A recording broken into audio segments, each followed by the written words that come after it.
안녕하세요. 요즘 어딜 가나 생성형 AI 이야기뿐이죠. 정말 기술 세계의 가장 뜨거운 화두인데요. 이게 그냥 반짝하는 유행일까요? 아니면 우리 사는 방식을 아예 바꿔버릴 정말 거대한 변화의 시작점일까요? 오늘 바로 그 속을 한번 제대로 파헤쳐 보겠습니다. 자, 화면에 보이는 이 숫자 좀 보세요. 1조 3천억 달러. 이게 뭐냐면요. 블룸버그 인텔리전스가 예측한 앞으로 10년 안에 생성형 AI 시장이 이만큼 커질 거라는 거예요. 지금이 한 400억 달러 정도 되니까 와, 무려 30배가 넘게 뛴다는 얘기죠. 정말 상상이 가시나요? 어마어마한 성장세입니다. 이런 폭발적인 성장을 보면 이런 질문이 자연스럽게 떠오릅니다. 혹시 우리 지금 인터넷이나 스마트폰이 처음 나왔을 때처럼 세상을 통째로 바꿀 새로운 혁신 플랫폼의 탄생을 바로 눈앞에서 보고 있는 건 아닐까요? 오늘 분석은 바로 이 질문의 답을 찾아가는 여정이라고 할 수 있습니다. 그럼 본격적으로 시작하기 전에 이 질문에 답하려면 먼저 짚고 넘어가야 할 게 있겠죠.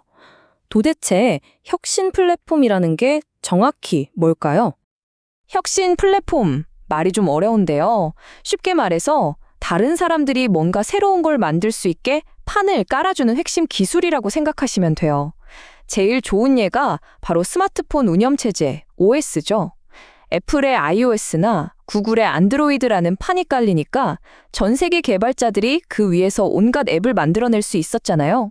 바로 그겁니다. 그리고 이 혁신 플랫폼이 성장하는 데는 아주 특별한 엔진이 있는데요. 바로 네트워크 효과라는 겁니다. 자, 보세요. 기반 기술이 딱 나오면 개발자들이 몰려와서 앱을 만들죠. 쓸만한 앱이 많아지면 당연히 사용자들이 모여들고요. 사용자가 많아지면 그걸 보고 또 더 많은 개발자들이 뛰어들게 됩니다. 이렇게 계속해서 서로를 끌어당기는 선순환, 이게 바로 혁신 플랫폼을 폭발적으로 성장시키는 힘입니다.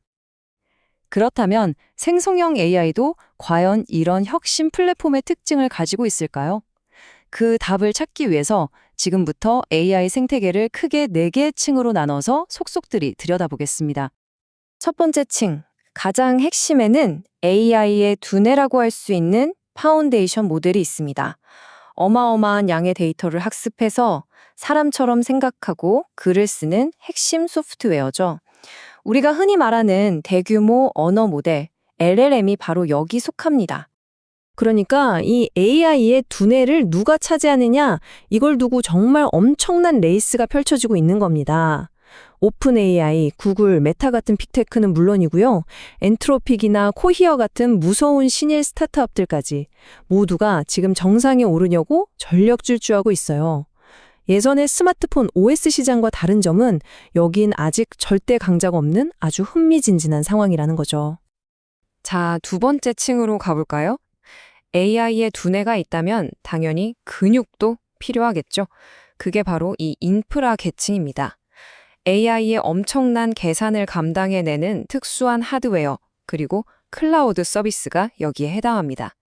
이 인프라 시장에서 정말 주목해야 할 회사가 있습니다. 바로 엔비디아죠. AI 연산에 없어서는 안 될 특수 GPU 칩 시장의 무려 80%를 장악하고 있어요. 조금 과장해서 말하면 엔비디아가 없었다면 지금 우리가 이야기하는 AI 혁명 자체가 불가능했을지도 모릅니다. 이런 강력한 칩을 설계하는 곳이 바로 엔비디아, 인텔, AMD 같은 회사들이고요. 또 이 어마어마한 컴퓨팅 파워를 빌려주는, 말하자면 컴퓨터 발전소 역할을 하는 클라우드 시장은 아마존, 마이크로소프트, 구글 같은 거인들이 꽉 잡고 있습니다. 세 번째 층은 AI 기술을 우리 모두의 일상으로 끌어오는 범용 도구들의 영역입니다. 수십억 명이 매일 쓰는 제품이나 서비스에 AI가 자연스럽게 녹아드는 단계라고 보시면 돼요. 예를 들면 구글이나 빙 검색창에 바로 AI 챗봇이 탑재된다거나 우리가 매일 쓰는 마이크로소프트 오피스에 코파일럿 기능이 추가되는 것들이죠. 아마 우리 일상에 가장 깊숙하고 빠르게 파고드는 층이 바로 여기가 아닐까 싶네요. 자, 드디어 마지막 네 번째 층입니다. 여기는 아주 특별한 전문 도구들의 세상이에요. 특정 산업 분야의 특정 문제를 해결하기 위해 AI 애플리케이션을 만드는 스타트업들이 바로 이 영역을 개척하고 있습니다. 보세요. 헬스케어 분야에서는 신약 개발을 돕고 법률 분야에서는 방대한 판례 문서를 순식간에 분석하죠. 제조업의 생산 효율을 높이는 건 물론이고요. 거의 모든 산업에서 지금 혁신이 일어나고 있습니다. 이것이야말로 AI가 정말로 세상을 바꾸고 있다는 가장 확실한 증거 아닐까요? 자, 지금까지 AI 생태계가 가진 엄청난 잠재력, 그 밝은 면을 봤습니다. 하지만 이제는 잠시 숨을 고르고 이 기술이 우리에게 던지는 아주 중요한 도전 과제들과 사회적 질문들에 대해 깊이 파고들 시간입니다. AI의 대부라고 불리는 제프리 힌튼 교수의 이 경고, 정말 의미심장하죠? 이 분야의 최고 권위자가 자신이 다니던 구글을 나오면서까지 세상에 경고한 데는 다 이유가 있을 겁니다. 우리가 앞으로 다룰 문제들이 결코 가볍지 않다는 걸 보여주죠. 첫 번째 걱정거리는 바로 시장 집중 문제입니다. 아까 말씀드렸던 네트워크 효과가 너무 한쪽으로 쏠리면 어떻게 될까요? 결국 소수의 거대 기업 몇몇이 전체 AI 생태계를 좌지우지하는 그런 독점 상황이 벌어질 수 있다는 위험이 있습니다. 두 번째는 저작권, 즉 컨텐츠 소유권에 대한 법적, 윤리적 문제입니다. AI를 똑똑하게 만들려고 인터넷에 있는 수많은 글과 그림을 학습 데이터로 썼는데 정작 그걸 만든 원작자에게는 허락도, 보상도 없었다면 이건 문제가 되겠죠. 이미 소송도 여러 건 진행 중이고요. 공정 이용의 범위를 어디까지로 볼 것인가? 이건 정말 수조 달러가 걸린 질문입니다. 그리고 AI가 잘 모르는 걸 물어보면 그럴듯하게 거짓말을 지어내는 환각 현상도 큰 문제입니다. AI가 막힘없이 자신감 있게 얘기하니까 깜빡 속기 쉽거든요.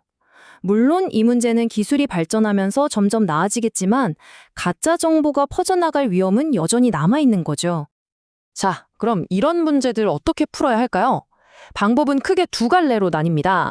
하나는 정부가 나서서 강력한 규칙을 만드는 규제이고요. 다른 하나는 기업들 스스로 약속하고 지키는 자율 규제입니다. 지금 보면 미국 연방거래위원회가 오픈 AI를 조사하는 것처럼 정부가 움직이기도 하고 또 백악관이 빅테크들한테서 보안 테스트 같은 약속을 받아내기도 하죠. 어느 한쪽만으로는 부족할 거예요. 결국엔 이 둘을 얼마나 현명하게 조합하느냐에 달려 있겠죠. 이제 오늘 이야기의 결론으로 넘어가 보겠습니다. 우리는 지금 인류 역사에서 정말 특별한 순간을 지나고 있습니다. 그리고 이 미래를 만들어 나갈 공동의 책임감을 느껴야 할 때이기도 하고요. 뉴욕타임즈의 유명 컬럼니스트 토마스 프리드먼은 지금 이 순간을 프로메테우스적 순간이라고 표현했습니다. 그리스 신화에서 프로메테우스가 신들로부터 불을 훔쳐다 인간에게 준 것처럼 우리 인류는 이제 막 AI라는 새로운 불을 손에 넣은 겁니다. 중요한 건 이 불이 우리 사회에 완전히 뿌리 내리기 전에 바로 지금 우리가 이 기술의 미래를 만들어 가야 한다는 점입니다. 기술은 이미 우리 곁에 와 있습니다. 이제 선책은 우리의 몫이죠. 우리가 손에 쥔 이 새로운 불을 어떻게 사용할 것인지, 어떤 규칙을 만들고 궁극적으로는 어떤 미래를 그려나갈 것인지. 이 질문은 기술 기업의 리더나 정책 결정자뿐만 아니라 바로 오늘을 살아가는 우리 모두에게 던져진 질문입니다.